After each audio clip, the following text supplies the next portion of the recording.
Stan Curtis was one of Louisville's most dynamic figures, which made it all the more shocking when he showed up in court in a wheelchair or using a cane, needing help to get around. Curtis hasn't given interviews, so we only know what we can see. But when we took a closer look at his daily life now, we saw a very different picture from last January. It looks like a scene on TV. Husband and wife holding hands on a brisk walk with their dog on a beautiful summer day.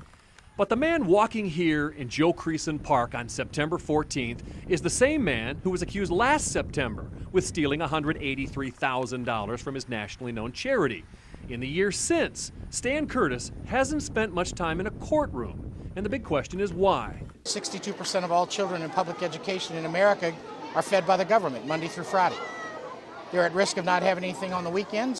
The man and his nationally known charity to feed the hungry were inspiring, and the charges against him were just as shocking.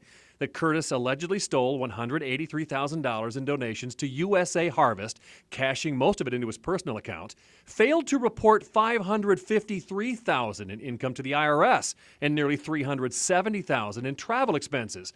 But right after he was charged, his attorney said he was hospitalized for reasons he wouldn't disclose. He has multiple issues. They have affected him mentally. By January, his attorney had already reportedly asked 3 times to delay his arraignment because of health issues, and there were more delays and continuances in the months that followed. I feel for him. I feel for him to have to be going through this along with the medical issues that he's facing. Sometimes Curtis showed, sometimes he didn't. When he was seen, it was in a wheelchair or with a cane. When they scheduled a hearing thinking he was well enough, his attorney said he suddenly became confused and disoriented right before it. All of us want him to be healthy so that he can participate in these legal proceedings. But not much explanation of what the illness was, except for a mention of a mental disease and brain damage due to weight loss. And this is the last thing in the world he wants. He wants to be here. 3 months ago, Stan Curtis was ruled not competent to stand trial. But soon after, viewers began asking us to take a closer look because they said Curtis didn't look incompetent away from the courthouse. How does he act and look these days when he doesn't think a camera's around? We videotaped him going to the store, walking without a cane.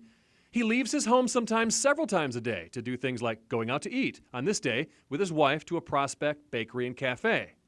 Sometimes he gets rides, and sometimes he drives on his own. And this is Stan Curtis walking the 1.5-mile loop with his wife and dog at Creason Park, still with no cane or apparent problem in his pace. We found his life doesn't look much different from the lives many people lead. Hey Stan, it's John Bull with Wave 3. Hey, how are you? Hey, I gotta ask you a couple of questions get your side of a story I'm working on, okay? Yeah, I don't know what you're working on. Well, I'll tell you what I'm working on. Your health, how is your health? There's a lot of people who think you're kind of embellishing your health situation to not deal with the court issues, you know what I mean?